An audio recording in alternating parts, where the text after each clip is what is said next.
Hey everyone, welcome to the show. I have really interesting news to share today about electors in a couple of states. So first is the fake electors in the state of Wisconsin. They have agreed to a settlement in the civil lawsuit that was filed by some of Joe Biden's Democratic electors. The lawsuit demanded $200,000 from each of Trump's 10 fake electors in that state.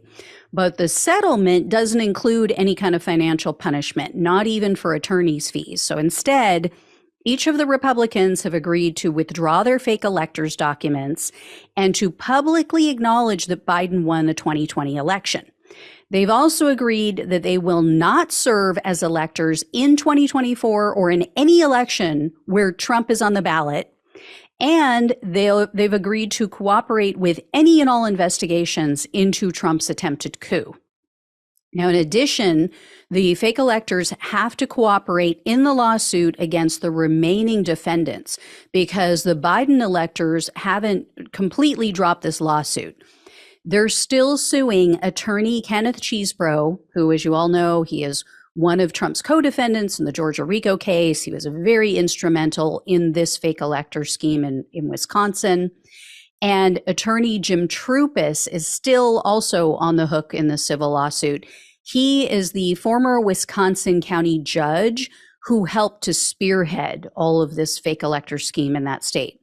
So unless those two agree to some sort of settlement, this will be going to trial. And the fake electors may be called to testify against them. And some of them, they are not happy, let's just put it that way, about how this all went down. So they might be excited to throw Chesebro and Troupis under the Trump train because, for example, the former chairman of the Wisconsin Republican Party, it's a man named Andrew Hitt. Hitt was one of Trump's fake electors. And in a statement to the Washington Post, he said, quote, "The Wisconsin electors were tricked and misled into participating in what became the alternate elector scheme and would have never taken any actions had we known that there were ulterior reasons beyond preserving an ongoing legal strategy." So what he's referring to there is he believes, which seems to be the case, Trump's team misled the electors and or at least some of them were manipulated into signing these documents and submitting them because Trump allies allegedly told them and Trump's team that these documents, you're just signing them in case Trump wins one of his election lawsuits in your state, because the Constitution requires that these documents are signed and submitted by a specific date.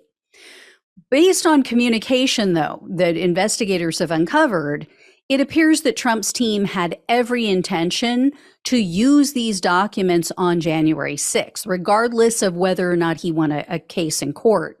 They wanted to give the vice president cover and an excuse to not certify the election. They figured he would say like, "Oh, gee, gosh, golly, I just don't know which set of documents is legitimate. I can't tell if Trump won or if Biden won. I guess I just can't certify either set of documents today." So Hitt is so angry about all of this that he told the Post, quote, "I will not be supporting Trump in 2024. We have serious problems facing this country, and we need a president who will not repeat 2020. Doesn't mean he's going to support Biden, but it means that he will, not vote for Trump, whatever that means. Others appeared to know, though, that the whole thing was bogus and that they were meant to overturn the election. Some of them, though, it's clear from their communication, they went along with it for selfish reasons. Also because they're cowards. So, for instance, fake elector Daryl Carlson, he was a Republican district chairman in 2020. He was one of the fake electors, and in a text exchange included in the settlement documents, Carlson referred to the signing of the fake documents as a, quote, steal. And someone had texted him at one point and they questioned, "Why do you have to sign these documents on that particular day?" And they asked Carlson, why can't you wait until after Trump potentially wins a court case? Carlson replied, quote, "They're going by the rule. It has to be done on the first Monday after the second Wednesday in December. They don't want to have a technicality mess up the possible steal." Then he said, quote, "I feel like I have to do it. Otherwise, there will be a target on my back in my own district for the chair. So I'm going to undermine democracy. I'm going to undermine the Constitution. And, I'm trying to assist in a coup, but I don't want to lose my job as a district chair. I mean, that's what's really important here." And as with all of these so-called tough guy Republicans, Carlson is also afraid of Trump's base because Carlson's added, quote, "Also, it could piss off the Trump base." And he explained, quote, "It would be made public if I refused to show up." Yeah. The truth is, though, they all knew that what they were doing was wrong to some degree because their messages revealed that they purposely tried to avoid walking past the office of a Democratic lawmaker when they went to the state capitol to sign the documents. They wanted to avoid being recognized, so they came up with all of these ideas.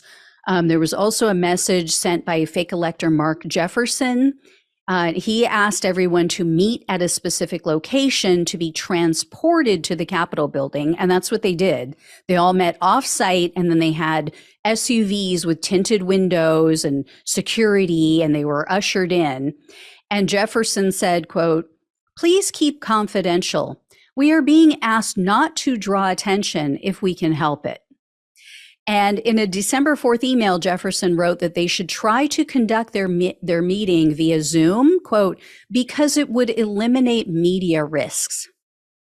Then in another text exchange on December 12th, Jefferson and someone else discussed having the electors arrive at staggered times, presumably to avoid suspicion or, being seen.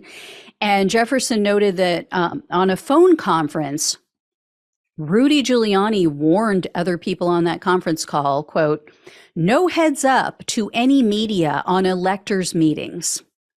And they discussed various staff members that they could send in to help who wouldn't be recognized. So clearly trying to keep it incognito.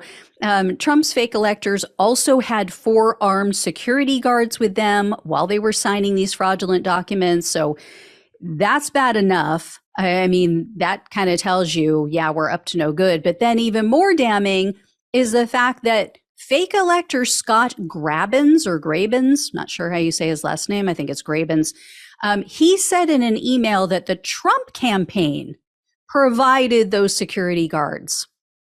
And another elector named Bill Freeman admitted in an email that Sidney Powell's Wisconsin election lawsuit contained misleading information about him. Freeman was the chairman for a Wisconsin county for the Republican Party when he was a fake elector. And in an email to others, Freeman wrote in part, quote, "A lawsuit was filed in my name yesterday by Sidney Powell's law firm. I am not an expert on voting systems or statistical analysis. So that part of the complaint is something that I cannot say is valid or that it will succeed." Yeah. This is crucial. This is crucial evidence in these cases and in disbarment attempts against Sidney Powell. It shows she was out there playing fast and loose with the truth. And it also shows how MAGA was duped into believing that the people who came forward, who were claiming that they had all this quote unquote evidence, they were being portrayed to them as experts. Like these were experts out there in elections sounding the alarm about fraud. And that was just not the case. I mean, everything from, the internally decapitated cactus artist who spoke with Sidney Powell and said, she got messages from the wind. I mean, there were so many clowns who stepped forward, who said they had evidence, and Sidney Powell just ran with it. And then people like this guy who was actually a legitimate person, but she just made him out to be something that he wasn't. So I will let you know again if I hear more. Thank you so much for watching and listening. Please like and share and subscribe and donate if you possibly can. Love you all. Take care. Talk with you soon.